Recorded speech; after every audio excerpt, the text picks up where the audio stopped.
जय श्री राम, हर हर महादेव, जय हिंदू राष्ट्र।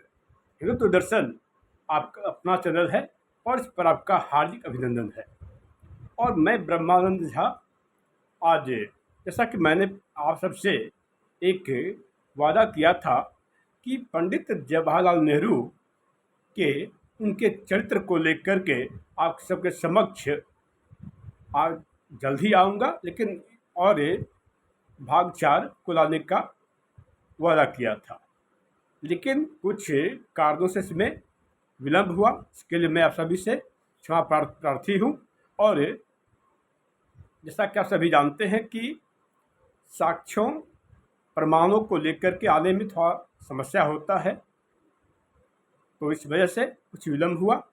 और इससे पहले जब मैंने 3 शब्दों का प्रयोग किया था, तब किन्हीं लोगों का कहना था, यदि आप पंडित जवाहरलाल नेहरू को लेकर के यह कह रहे हैं तो आप पूरे प्रमाण के साथ आएँ और तब बताएं, और यदि प्रमाण नहीं तो आप इस बात के लिए माफ़ी मांगे या अपने बातों को वापस लें।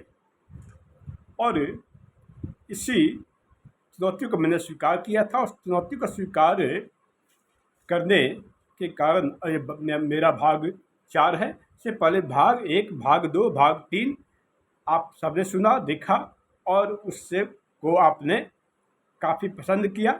और अब भाग 4 के माध्यम से मैंने निम्नलिखित स्रोतों से इस बात को बताया। सर्वप्रथम डिस्कवरी ऑफ इंडिया, जो कि स्वयं पंडित जवाहरलाल नेहरू का लिखित है, और दूसरी पुस्तक the guilty man of India partition. इस पुस्तक रचयिता राम मनोहर लोहिया, जो समाजवादी पार्टी के संस्थापक थे, के पुस्तक के माध्यम से मैंने बताने का कार्य किया। और तीसरा पुस्तक का एक स्रोत के रूप में जो मैंने चुना था, यह था रेमिटेंस ऑफ नेहरू एरा। और इस पुस्तक के लेखक हैं M.O. मथाई थे। और M.O. मथाई पंडित जवाहरलाल नेहरू के PA थे, अर्थात सचिव थे। और उसके साथ ही चौथी पुस्तक थी R.K. गोयल द्वारा लिखित पुस्तक में R.K. गोयल ने पंडित जवाहरलाल नेहरू के विषय में कहा था, यह बहुत ही बड़े नशेड़ी थे।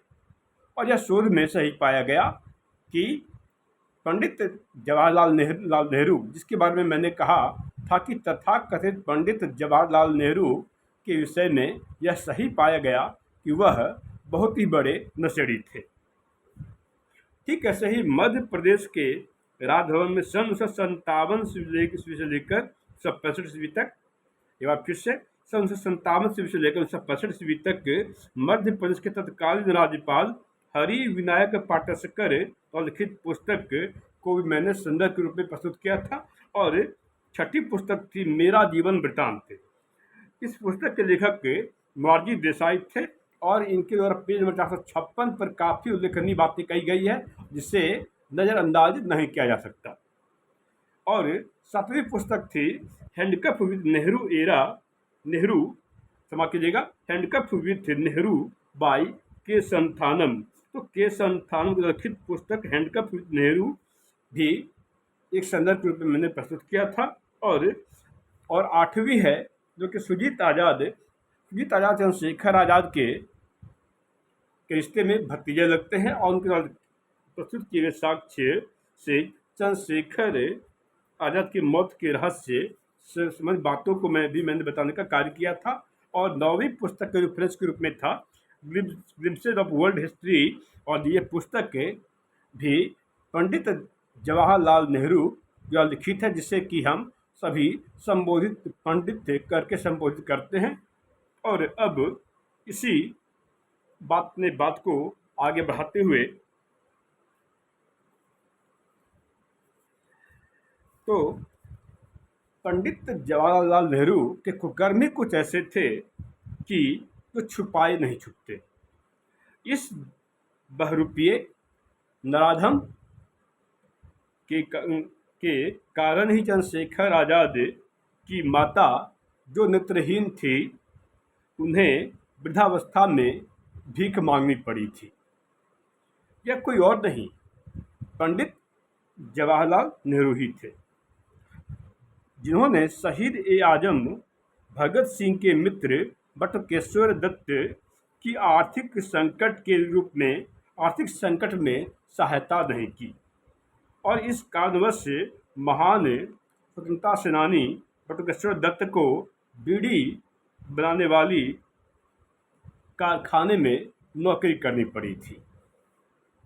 और एक बात जो बारंबार अभी भी चुभता है कि शहीद आजम भगत सिंह को आज तक पुरस्कार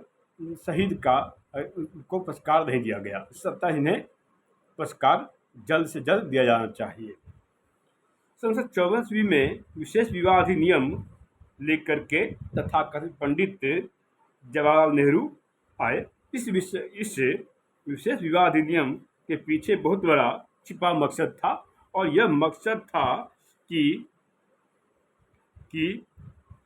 मुस्लिम लड़के आसानी से हिंदू लड़कियों से विवाह निकाह कर सकते हैं, लेकिन हिंदू लड़के मुस्लिम लड़कियों से विवाह नहीं कर सकते।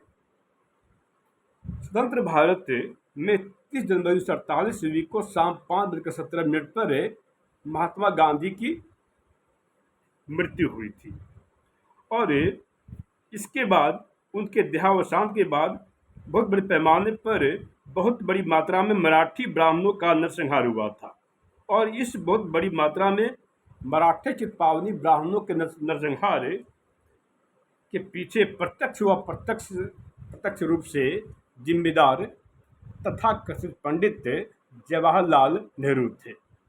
आज इनके ही एक वंशज हैं जो आज यह कहते हैं कि हिंदू हिंसक होते हैं, और इस विषय पर जल्द ही मैं सबके सामने प्रस्तुत करूंगा कि हिंसक कौन है और कौन नहीं है, और सभी भी जानते हैं कि हिंसक कौन है। और बारंबार इनके वंशज इटालियन पप्पू नाम से जिसे संबोधित करते हैं, जनेऊधारी के मुख से ऐसी ही बातें निकलती है। खैर, विषय पर आते हुए, तो चित्पावनी मराठी ब्राह्मणों का नरसंहार जब बड़े पैमाने पर हुआ था, इससे महात्मा गांधी के देहावसान के बाद 30 जनवरी 1948 ईस्वी को उनके देहावसान के जस्ट थोड़े समय बाद ही 10,000 से भी ज़्यादा चित्पावनी मराठी ब्राह्मणों का नरसंहार हुआ था। इस बात की जानकारी गांधी एंड गोडसे, जो कि अमेरिकन लेखिका मॉरिस पैटरसन की लिखित पुस्तक है, और दूसरी पुस्तक का रेफरेंस है लिविंग एन एरा। दूसरी पुस्तक रेफरेंस के रूप में है लिविंग एन एरा। इस पुस्तक के लेखक हैं द्वारिका प्रसाद मिश्र, जो कि 8 से 10 साल मध्य प्रदेश के चीफ मिनिस्टर के रूप में भी रहे थे। यह वही व्यक्ति हैं जिन्होंने भारतीय ध्वज, जो भगवा रंग का था और उसमें ओम अंकित था, को हटाकर भारत के ध्वज के प्रारूप को परिवर्तित कर दिया, बदल दिया, और उसकी जगह पर भगवा ध्वज को हटाकर तिरंगा को भारत का ध्वज के रूप में स्थापित कर दिया। भारत का नाम वास्तव में पहले भारत का नाम भारत ही था, लेकिन उन्होंने अपने जिद पर भारत का नाम इंडिया करवा दिया, और भारत के संविधान में अनुच्छेद 370 जुड़वाने वाला कोई और नहीं, यह स्वयं तथाकथित पंडित जवाहरलाल नेहरू थे। और अनुच्छेद 370 ही नहीं, अनुच्छेद 370 से भी ज़्यादा घातक अनुच्छेद 371 अर्थात 370 और 371 दोनों को जुड़वाने वाला कोई और नहीं, यह थे हमारे भारतवर्ष के प्रथम प्रधानमंत्री पंडित जवाहरलाल नेहरू, अर्थात सो कॉल्ड पंडित।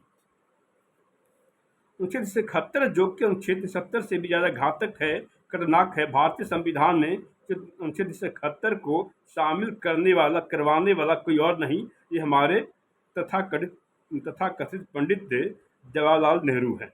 भारत के प्रथम कानून मंत्री, विधि मंत्री डॉक्टर भीमराव अम्बेडकर 1971 से होने वाली हानि के दुष्प्रभावों से को जानते थे। इसी कारण इन्होंने पंडित जवाहरलाल नेहरू को इसके दुष्प्रभावों से अवगत कराया था। लेकिन तथाकथित पंडित जवाहरलाल नेहरू के मन में कुछ और ही था, और वास्तव में इन्होंने कभी भी दिल से कहीं भारत का भला नहीं किया। इसी कारण से मैंने जवाहरलाल नेहरू को भारत का अखंड भारत आर्यवर्त का गुप्त शत्रु, यूं कहें और प्रत्यक्ष शत्रु के रूप में मैंने कहा है। और जाहिर सी बात है कि भाग 1, भाग 2 और भाग 3 को आपने सुना होगा और इस निष्कर्ष पर आप अभी पहुंचे होंगे। और एक बात जो बताना अति आवश्यक है कि भारतीय संविधान में अल्पसंख्यक शब्द की अवधारणा के प्रतिपादक यही तथाकथित पंडित जवाहरलाल नेहरू थे। इन्होंने भारत के संविधान में अल्पसंख्यक शब्द का को रखवाया था, जबकि दूसरी तरफ यह कहा जाता है कि भारत का संविधान धर्मनिरपेक्ष है। और अगर भारत का संविधान धर्मनिरपेक्ष है तो फिर इसमें अल्पसंख्यक शब्द क्यों, और यदि अल्पसंख्यक शब्द तो बहुसंख्यक शब्द क्यों नहीं। और आप सबको एक बात जानकर आश्चर्य होगा कि भारत के संविधान में 1,46,385 1,46,385 वर्ड है, 1,46,385 शब्द है, और इसमें 251 पेज है। और इससे 251 पेज में और 1,46,385 शब्दों में कहीं भी बहुसंख्यक शब्द का प्रयोग नहीं है। हाँ, अल्पसंख्यक शब्द का प्रयोग है। और यह ध्यान देने वाली बात है कि कानून की नज़र में उसी बात का वैल्यू होता है जो लिखित हो, और जो लिखित नहीं है का कोई वैल्यू नहीं होता है। और अल्पसंख्यक शब्द को लेकर के एक बात मैं बता दूं कि यूएनओ के चार्टर में लिखित है, किसी भी मजहब, पंथ, संप्रदाय के मानने वालों की जनसंख्या 1.5 से 2% तक यदि होगी तो ही उसे अल्पसंख्यक माना जाएगा। और जब भारत आज़ाद हुआ था, भारत की जनसंख्या 38 करोड़ थी, और 38 करोड़ में मुस्लिमों की जनसंख्या 3.5 करोड़ थी। तो अल्पसंख्यक कैसे? यह कोई और नहीं तथाकथित पंडित जवाहरलाल नेहरू ही थे, जिसने भारतीय संवत को प्राथमिकता न दे करके, भारतीय संवत अर्थात भारतीय कैलेंडर को प्राथमिकता न दे करके ग्रिगोरियन संवत को प्राथमिकता देने का जघन्य अपराध किया।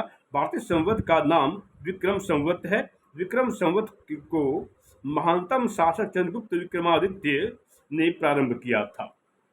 चंद्रगुप्त विक्रमादित्य का संबंध गुप्त वंश से है, जिनके दरबार में 9 रत्न थे। वास्तव में 9 रत्न की थ्योरी जो मुगल शासक अकबर के दरबार में जो बढ़ाने दिखाने का कार्य किया गया है, वो सरासर गलत है। वास्तव में 9 रत्नों का संबंध मुगल शासक अकबर से है। अकबर से न होकर गुप्त वंश के महानतम शासक चंद्रगुप्त विक्रमादित्य से है। वास्तव में 9 रत्नों का संबंध मुगल शासक अकबर से न होकर गुप्त वंश के महानतम शासक चंद्रगुप्त विक्रमादित्य से है। वास्तव में तथाकथित पंडित नेहरू को हिंदू शब्द से ही नफरत नहीं थी, अपितु हिंदू धर्म, हिंदुओं के मठों, मंदिरों और हिंदू शब्द से ही नफरत थी।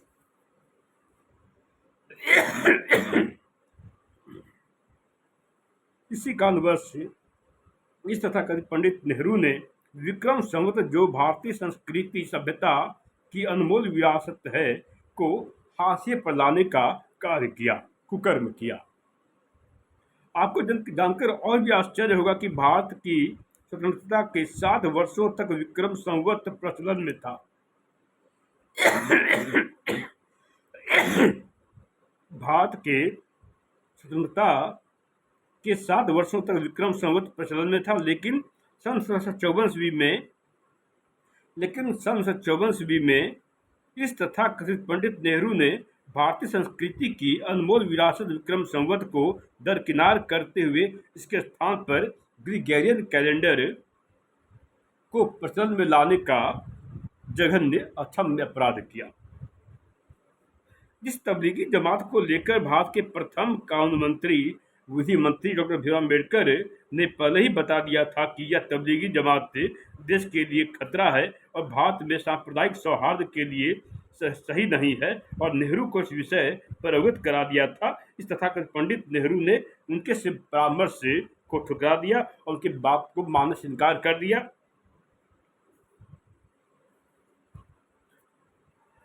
आपको बता दूं कि तबलीगी जमात की स्थापना मेवात में सन 1926 ईस्वी में मोहम्मद इलियास नाम के एक मोमिन ने किया था।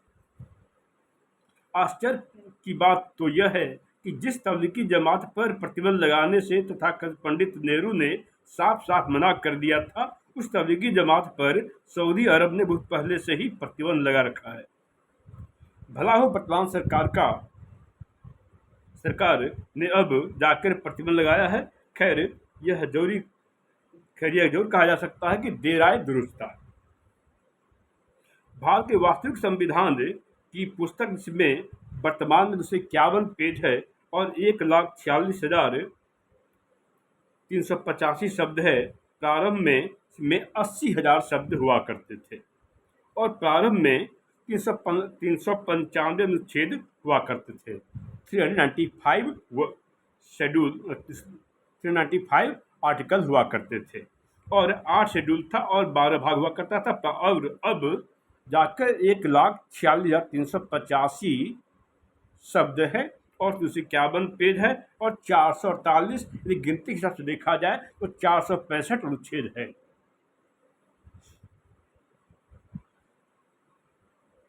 और इस मूल संविधान में देवी देवताओं, सनातन हिंदू धर्म के आराध्य भगवान और महापुरुषों की चित्र हुआ करती थी। यह तथाकथित पंडित जवाहरलाल नेहरू ही थे जिन्होंने भारतीय संविधान में से भगवान नटराज अर्थात भोलेनाथ महादेव, परशुरामचंद्र, माँ सीता, लक्ष्मण, पवन पुत्र बजरंगबली हनुमान, महाराणा प्रताप, पृथ्वीराज चौहान, छत्रपति संभाजी महाराज, छत्रपति शिवाजी महाराज, महात्मा बुद्ध, महावीर जैन, गुरु गोविंद सिंह की तस्वीर को हटाने का जघन्य अपराध किया। और तो और शोधों के क्रम में एक और भी बहुत बड़ी बात का पता चलता है कि प्रारंभ में बाबरी मस्जिद को लेकर मुसलमानों में कोई रुचि नहीं थी। सन 1934 की बात है, 1934 की। वहाँ कभी कोई सन 1934 ईस्वी के बाद वहाँ कभी कोई नमाज नहीं हुआ था। सन 1934 ईस्वी के बाद वहाँ कभी कोई नमाज अदा नहीं की गई थी और उस समय अयोध्या के मुसलमान ये चाहते थे कि वहाँ मंदिर का निर्माण हो जाए। इन सभी के बातों के प्रमाण मौजूद हैं।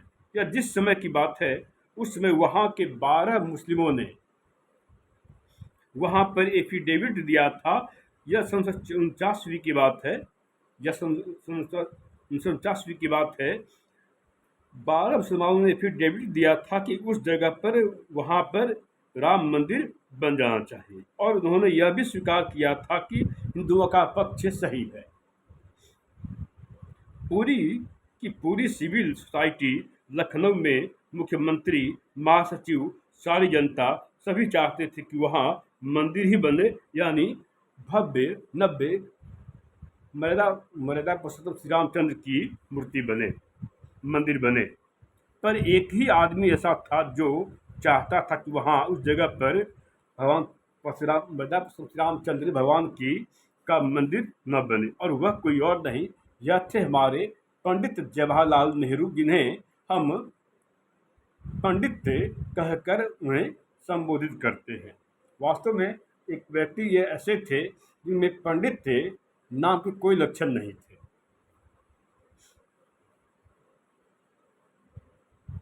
और यह कैसा दोहरे मापदंड वाले व्यक्ति थे, आप इस बात से ही जान सकते हैं कि सन 1952 में हुए लोकसभा चुनाव में बाबा भीमराव अम्बेडकर को हराने के लिए उनके खिलाफ प्रचार कर रहे थे। सन 1952 में भीमराव अम्बेडकर मुंबई उत्तरी से चुनाव लड़ रहे थे। तथाकथित पंडित जवाहरलाल नेहरू की कागुजारियों का ही यह परिणाम है कि नागालैंड, जो कि सनातन हिंदू धर्म की एक बहुत बड़ी पहचान हुआ करती थी, आज इस नागालैंड में हिंदुओं की जनसंख्या मात्र 8% रह गई है। और इसके पीछे नागालैंड को ऐसा हाल करने वाले भी हमारे यही सो कॉल्ड पंडित थे, अर्थात तथाकथित पंडित जवाहरलाल नेहरू, जिन्हें हम चाचा नेहरू के नाम से भी संबोधित करते हैं। पंडित जवाहरलाल नेहरू, जो कि भारत के प्रधानमंत्री के पद पर आसीन थे, उन्होंने नागालैंड को लेकर एक बहुत घातक समझौता किया। यह समझौता पंडित जवाहरलाल नेहरू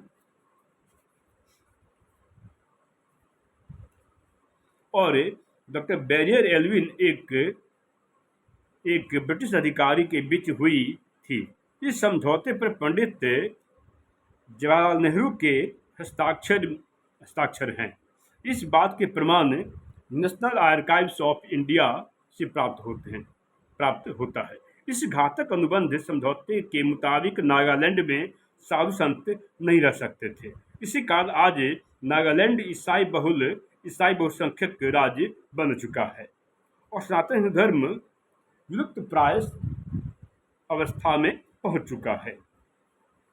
वास्तव में इस अनुबंध के पीछे का सबसे बड़ा षड्यंत्र था कि नागालैंड जैसे राज्य में सनातन हिंदू धर्म का प्रचार प्रसार न हो सके, और वही हुआ। और आज वहाँ पर हिंदुओं की जनसंख्या मात्र 8% है और आज वहाँ सनातन हिंदू धर्म का प्रचार करने के लिए कोई भी संत साधु वहाँ जा नहीं सकता। पंडित जवाहरलाल नेहरू और ब्रिटिश अधिकारी डॉक्टर बैरियर एल्विन के बीच हुए इस अनुबंध को पैट्रियट समाचार पत्र में प्रमुखता से छापा गया था और यह समाचार पत्र 15 अक्टूबर 1964 ईस्वी में पैट्रियट समाचार पत्र में छपा था। सनातन हिंदू धर्म का सबसे बड़ा शत्रु नेहरू को मैं इसलिए कह रहा हूँ कि इस तथाकथित पंडित से जब इनसे काशी के भव्य मंदिरों के बारे में पूछा गया तो इस काशी के मंदिर की तुलना उन्होंने गुसल खाने से की। यहाँ गुसल खाने से तात्पर्य होता है बाथरूम से। तो इनका तो ये ऐसे पंडित थे कि उन्होंने काशी के भव्य मंदिरों की तुलना बाथरूम से की थी। आप ही निर्णय करें कि ऐसे व्यक्ति को सनातन हिंदू धर्म का शत्रु न कहा जाए तो क्या कहा जाए। मेरे द्वारा पंडित जवाहरलाल नेहरू के बारे में 3 बातें कही गई। पहला कि तथाकथित पंडित जवाहरलाल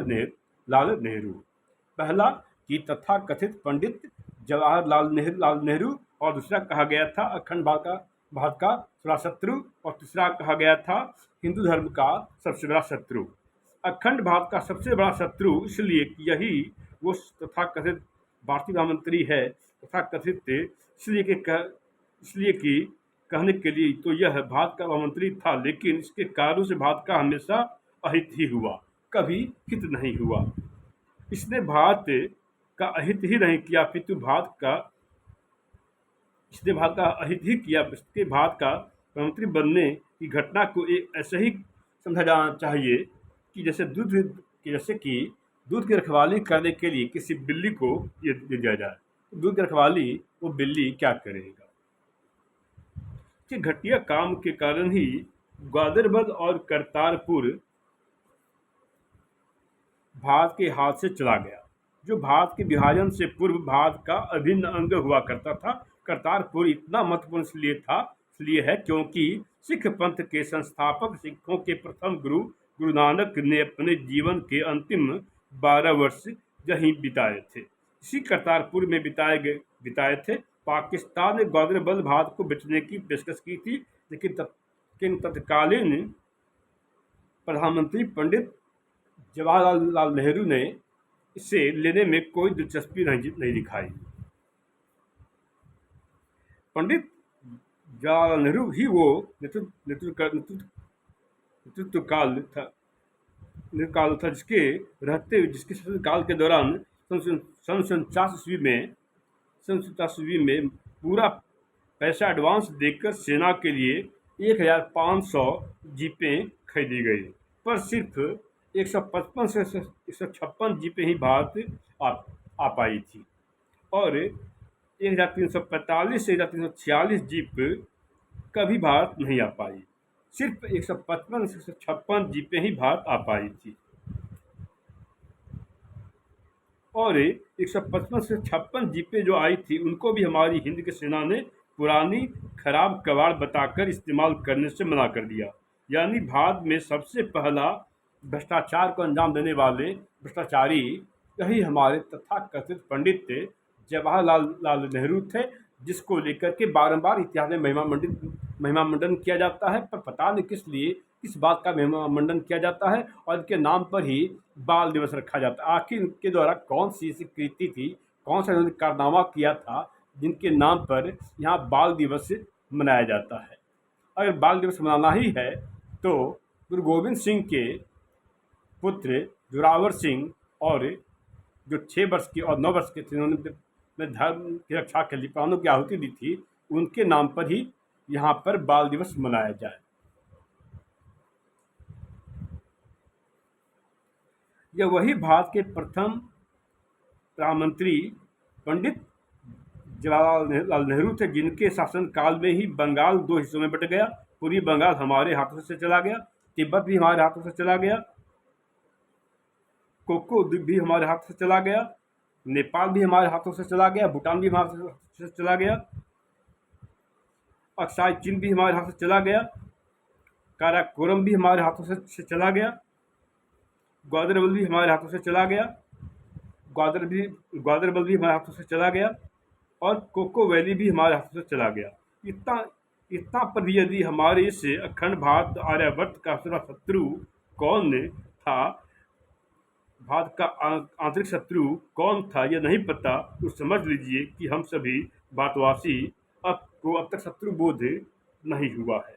और किसी भी देश को आगे बढ़ाने के लिए, आगे देश को उन्नति पर लाने के लिए, देश को इस गुरु में स्थापित करने के लिए